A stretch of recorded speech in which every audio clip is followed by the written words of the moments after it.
네, 오늘 우리에게 주신 하나님의 말씀은 고린도전서 15장 51절 말씀입니다. 신약성경 고린도전서 15장 51절부터 55절까지 말씀을 제가 봉독하겠습니다.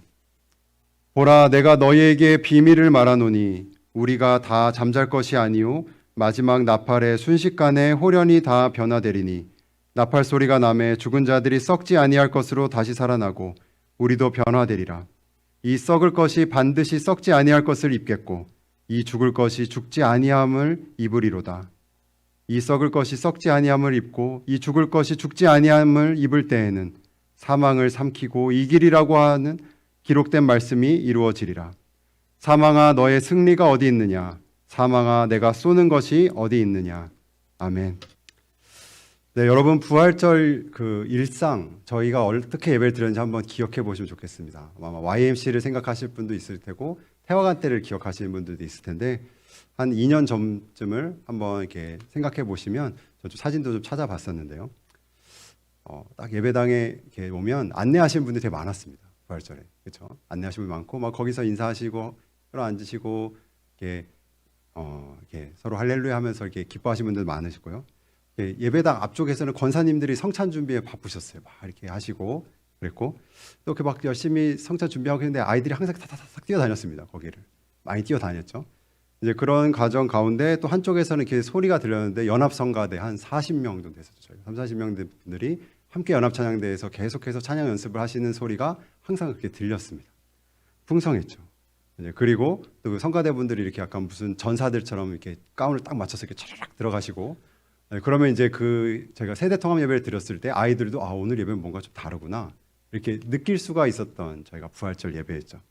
그리고 실제 그 가운데 저희가 성찬도 함께 저희 공동체로 주님의 피와 살을 나누고 또 세례가 유아 세례부터 다 있어서 저희가 항상 이때쯤 되면 목사님이 이제 예배 끝나야 될 것 같다고 이렇게 순서가 참 많았었죠. 항상 풍성했습니다. 아마 여기 있는 분들이나 지금 온라인 예배 들으신 분들도 그 예배가 아마 좀 그리우실 것 같아요. 저희가 그 그리움을 항상 가지고 있어야 됩니다. 그렇기 때문에 제가 약간 말씀을 전하는 저에게 약간 부담이 있었습니다. 그전에는 다른 것들도 성도분들이 오늘 예배 너무 좋았다, 너무 감사하다, 풍성했다, 은혜 있었는데 이제 말씀을 전하는 저에게 약간 좋았던 반찬들은 이제 싹 이제 없고 이제 딱 밥이랑 김치만 이렇게 남은 것 같아서 말씀으로 부활절에 어떻게 성도분들에게 그 영광과 기쁨을 누리게 할 수 있을까라는 고민을 참 오랫동안 하게 됐습니다. 근데 그 예배를 준비하고 말씀을 준비하는 과정 가운데 하나님께서 저에게 베푸신 은혜가 지금 현장에서 예배드리는 분, 또 온라인에서 자녀들과 예배드리시는 분들 모두에게 하나님께서 은혜를 베푸실 것을 믿습니다. 아마 화면을 좀 봐주시기 바랍니다. 한 마크가 제가 보여드릴 텐데요. 보셨나요? 네, 이 마크가 뭔지 혹시 아시나요? 아마 이걸 아시는 분들은 많으실 텐데 약간 망설이실 것 같아요. 젊은 분들은 아마 확 다 아실 텐데 저 마크가 이제 새로 고친 마크입니다. 웃으신 분은 전혀 모르셨다라는 느낌. 네, 인터넷 하면 주소창 옆에 이렇게 새로 고친 마크가 딱 있죠. 네, 저거를 이제 인터넷 할 때 누르면 어떻게 되냐면 자기가 보고 있던 웹페이지가 새로 고쳐지게 됩니다. 크게 두 가지 목적이 있어요. 하나는 업데이트가 되는 거고 또 하나는 이제 오류가 뭔가 잘못되면은 새로 고침을 막 이렇게 누르면 다시 돌아오게 되기도 합니다. 이것에 대해서 제가 오늘 부활신앙에 대해서 저희가 갖고 있어야 될 태도가 이게 아닐까 생각이 들었습니다. 저는 이제 업데이트인데 저희가 부활에 대한 내용을 정말 다 안다고 많이 알고 너무나 익숙하게 알고 있다고 생각하지만 부활에 관해서 저희의 지식은 참으로 짧습니다. 아마 여러분이 부활이라는 말을 1년에 52주 가운데 365일 가운데 얼마나 많이 묵상하고 그것을 기뻐하는지를 한번 생각해 보시길 바랍니다. 우리 안에 분명히 새로 알아야 될 것들이 있습니다. 새롭게 들어야 될 것도 있습니다. 또 하나는 오류가 있습니다. 그 오류는 뭐냐면 우리 죄성으로 인해서 우리가 지었던 죄악이나 연약함으로 인해서 우리 안에 이 부활신앙이 작동되지 않는 오류들이 있습니다. 삶 가운데 그런 것들이 있죠. 염려 때문일 수도 있고 걱정 때문일 수도 있습니다. 그래서 우리의 영혼은 이렇게 부활절에 새로 고침할 필요가 있습니다. 저는 이 새로 고침이란 말이 참 예쁘고 참 좋다라고 생각이 듭니다. 새롭게 고친다라는 말이고 영어로도 그 의미가 좀 제가 젊은 분이 있으면 막 시킬 텐데 네, 리프레시라고 하죠. 리프레시는 새롭게 이렇게 신선하게 된다. 시편에 있는 말씀처럼 하나님께서 우리 영혼을 소성케 한다랄 때도 이 단어가 쓰입니다. 그래서 이렇게 우리가 말씀을 나아가고 예배를 드릴 때에 하나님께서 우리의 영혼을 새로 고쳐주시고 또 신선하게 해주시고 또 소성케 해주시는 은혜가 있을 것입니다. 아마 이 본문 내용으로 깊이 들어가기 전에 지금 여기가 연합예배이기 때문에 어린아이들과 교회 학교 자녀, 청소년들도 있고 많은 분들이 있고 또 새신자분도 저희 안에 있기 때문에 간단하게 예수님의 죽으심, 저희 고난주간을 쭉 이번 주 한 주 동안 했죠. 죽으심과 부활하심에 대해서 이렇게 단계별로 약간 설명해 드리겠습니다. 이틀 전이죠. 금요일 날. 그러니까 고난주간의 금요일에는 예수님께서 6월절에 십자가에 매달려 돌아가신 날입니다. 그날은 죄가 없으신 예수님께서 세상의 모든 죄를 친히 담당하시고 그 어린 양으로서 대속자로서 십자가에 매달리셔서 죄의 대가를 모두 치르셨습니다.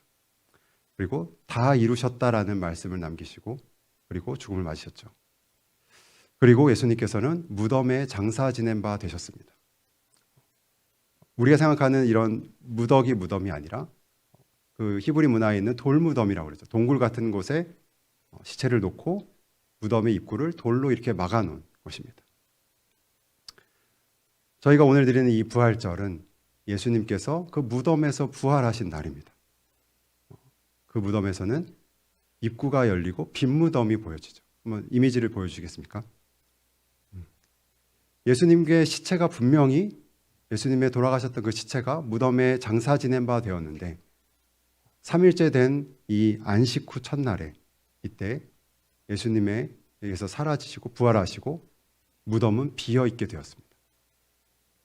그리고 부활하신 주로서 예수님께서 여인들과 제자들에게 나타나셨죠.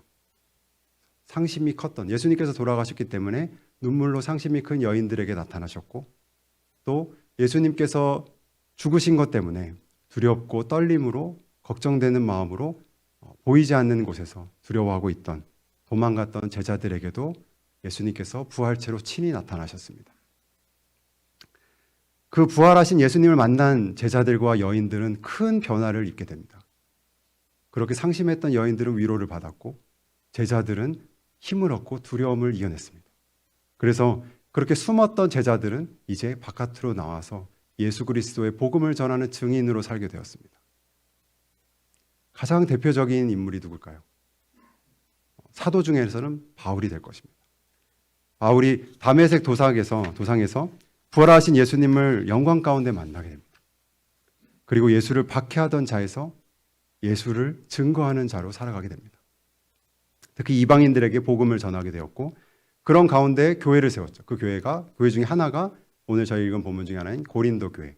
그래서 고린도 전서라는 편지를 남기게 됩니다. 그 교회 성도들에게 편지를 남긴 거죠. 그래서 오늘 말씀은 부활에 관한 말씀. 아마도 바울께서는 이 고린도 교회에도 분명히 부활에 대한 얘기를 이미 들었겠지만 새로 고침을 받아야 될 필요가 있다고 생각했던 것 같습니다. 거기 있었던 어떤 오류 때문에 거기 있었던 힘든 과정 때문에 부활에 대한 메시지를 다시 한번 전하게 된 겁니다. 자, 51절과 52절 말씀을 제가 한번 다시 읽도록 하겠습니다. 보라, 내가 너희에게 비밀을 말하노니 우리가 다 잠잘 것이 아니요 마지막 나팔의 순식간에 호련히 다 변화되리니 나팔 소리가 나매 죽은 자들이 썩지 아니할 것으로 다시 살아나고 우리도 변화되리라. 바울은 고린도 교회의 하늘의 비밀을 다시 한번 강조하고 있습니다.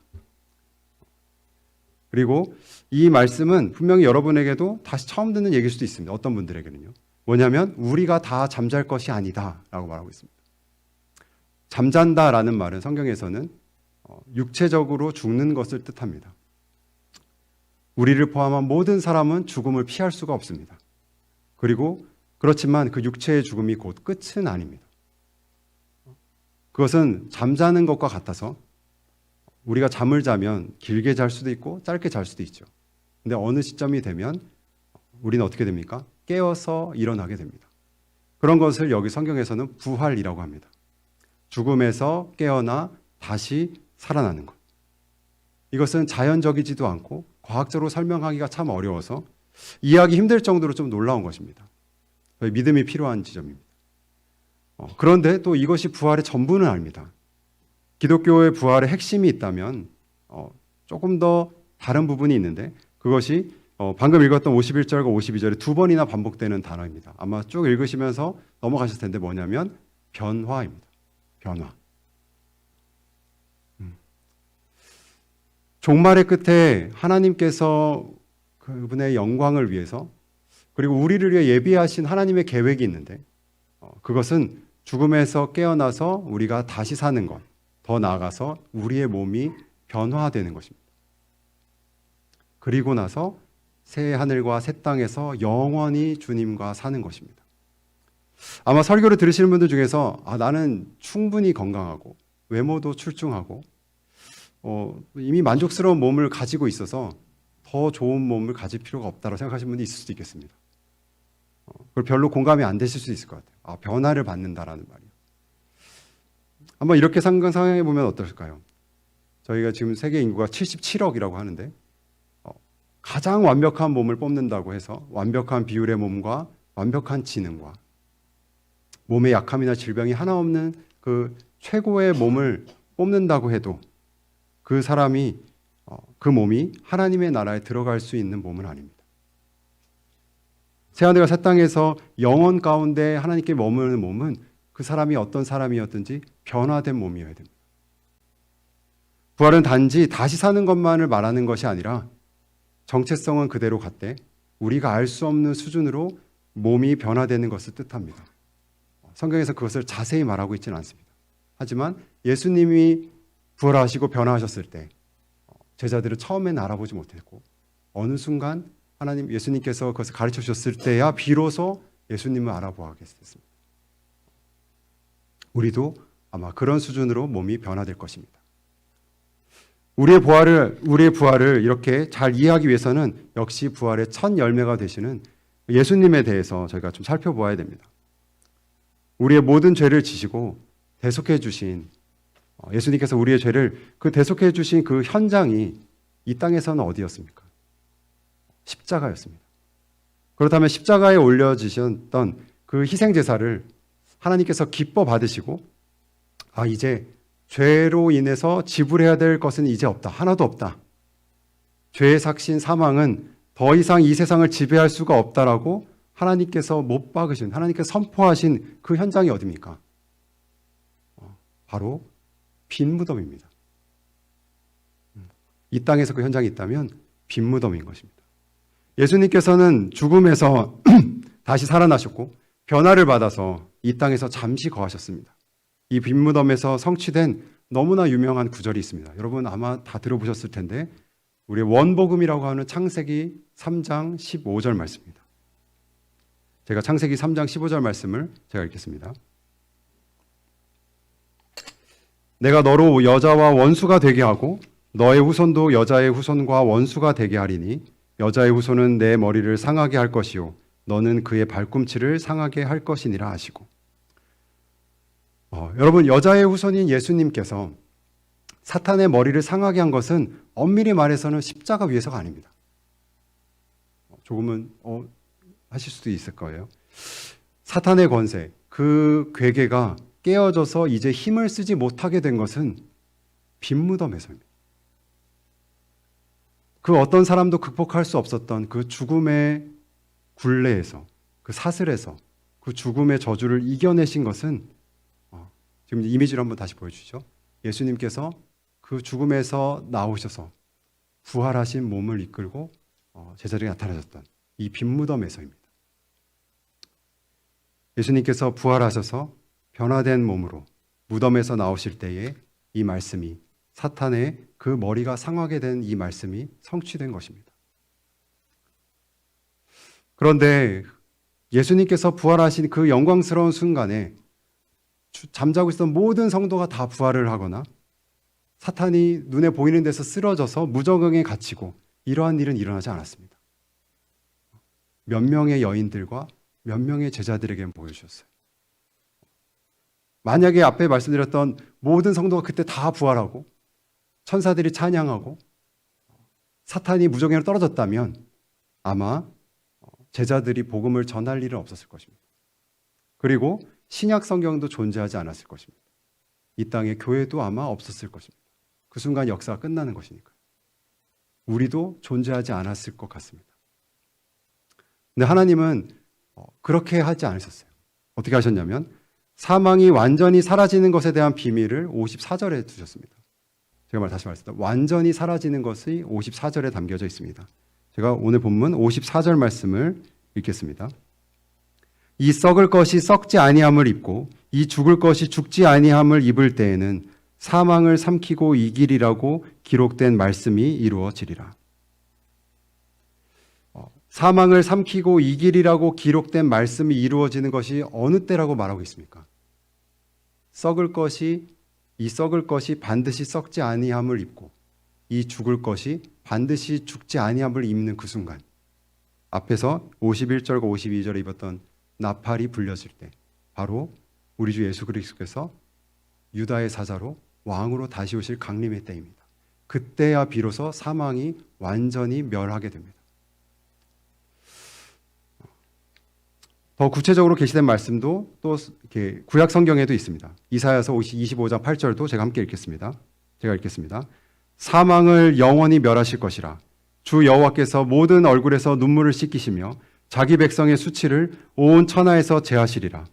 여호와께서 이같이 말씀하셨느니라. 예수님께서 강림하실 때에 모든 성도들을 부활하게 하시고 그 모든 성도들은 변화된 몸을 입게 됩니다. 그리고 그때에는 사망이 완전히 멸하게 되며 영원히 사라지게 됩니다. 그리고 주님의 성도들은 그때 위로를 받게 됩니다.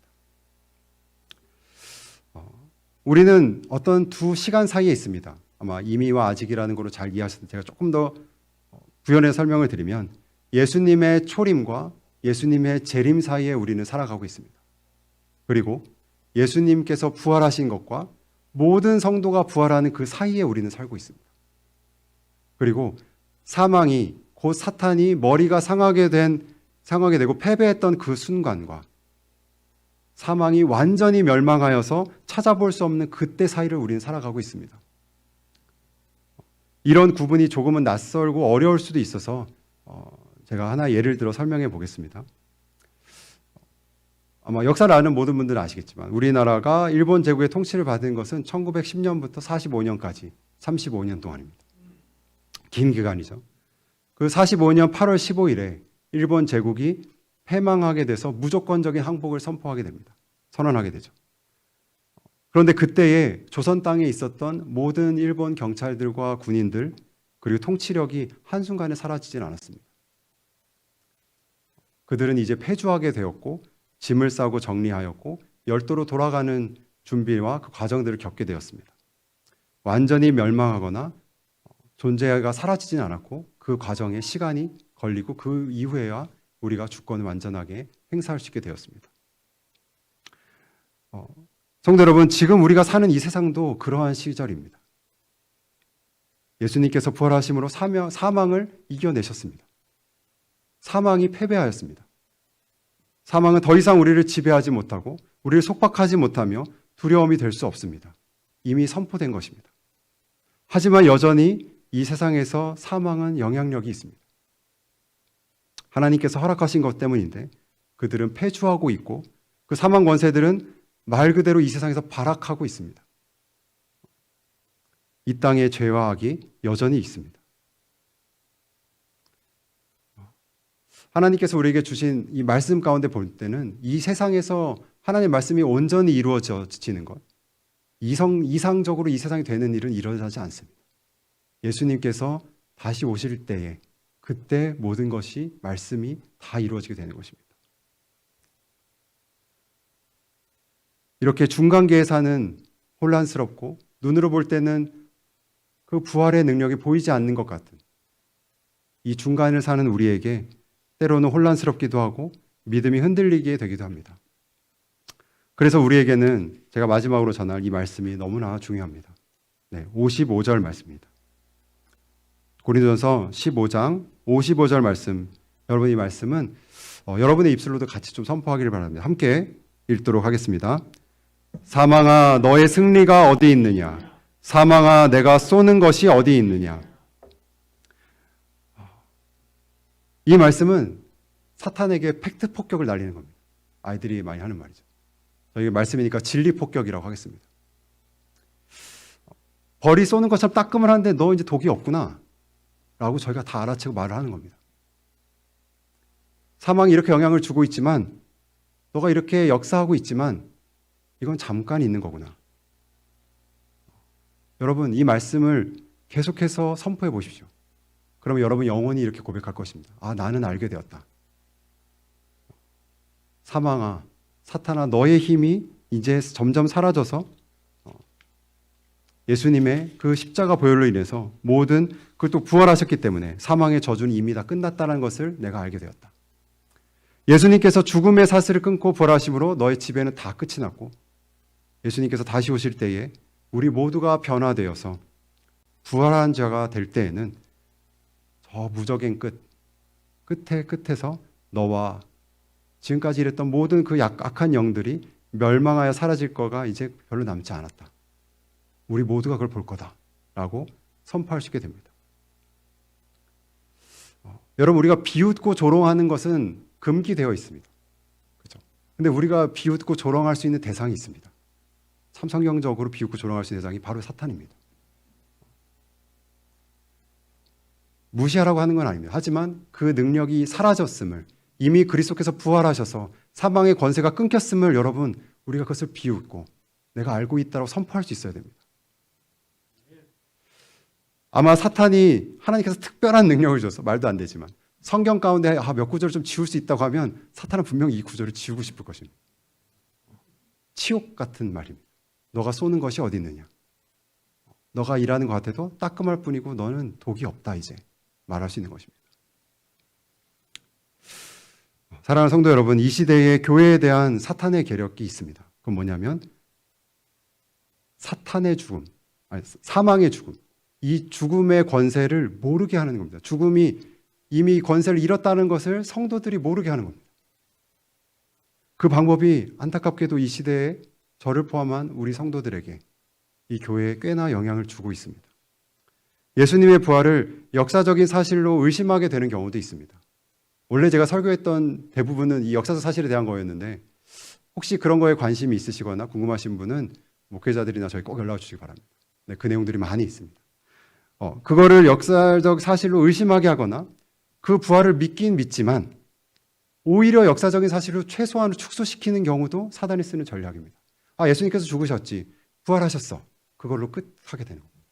부활절에만 듣게 하는 겁니다.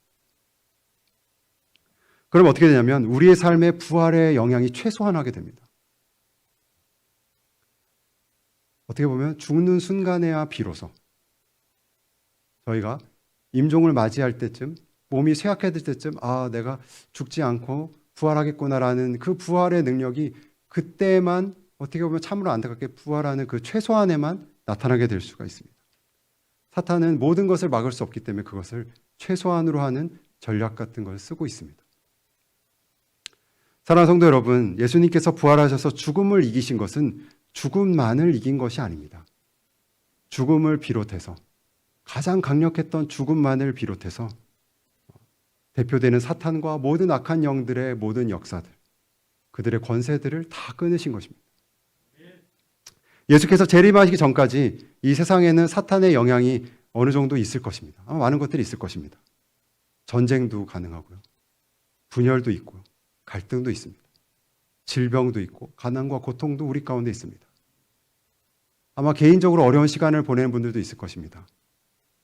낙심하고 실패하는 일들, 어둠 가운데 있는 것들, 극복하기 힘든 상황들이 분명히 우리 가운데 찾아오게 됩니다. 이러한 우리에게 예수님께서 이 시간에 우리에게 말씀하시는 것만 같습니다. 내가 이미 사망을 이긴 것처럼 내가 그것도 이겼다. 내가 그것보다 큰 것을 너는 알지 못하느냐. 내가 이기었기 때문에 너에게 이 더할 것을 더 줄 수도 있다. 너에게 그 믿음이 없느냐라고 말씀하신 것 같습니다. 이런 상황들은 우리 성도들로 하여금 예수 그리스도의 재림을, 그 우리 부활에 소망하는 것을 더 우리의 믿음을 견고하게 하는 연단의 시기로 살아가게 하는 것입니다. 우리의 믿음이 진짜 그러한가? 예수님께서 재림하실 것을 소망하는가? 여러분 성경 일독하셔서 느끼지 않으셨습니까? 신약 성경에 참으로 재림에 대한 소망이 많이 나옵니다. 교회에 썼던 서신들을 보십시오. 어려운 상황마다 성도들은 재림의 소망을 가지고 이겨냈습니다. 부활하신 그리스도를 선포하면서 그 모든 상황들 가운데 살아갔습니다. 우리가 그 능력을 잃어가고 있는지 아닌지 모르겠습니다. 사랑하는 성도 여러분, 그때마다 여러분에게 혼란스럽게 되고 무겁게 되고 부활의 능력이 느껴지지 않을 바로 그때에 여러분 사망에게, 사탄에게 그 팩트 폭격을, 진리 폭격을 날려주시기 바랍니다. 너의 쏘는 것이 어디 있느냐? 너의 이 모든 능력이 어디 있느냐라고 말하는 것입니다. 예수님께서 지금 살아계시며 역사하고 계신다. 사망뿐이 아니라 모든 권세를 다 이기셨다. 나는 그 믿음을 갖고 재림하실 때까지 그때를 소망하며 살아갈 것이다. 여러분 소망하고 선포하시길 바랍니다. 여러분의 매일 삶 가운데 이 부활 신앙으로 여러분의 삶을 새롭게 고쳐가시고 새 힘을 얻으시고 부활 소망으로 살아가시는 복된 성도 여러분이 되시길 주님의 이름으로 축원합니다. 함께 기도하겠습니다.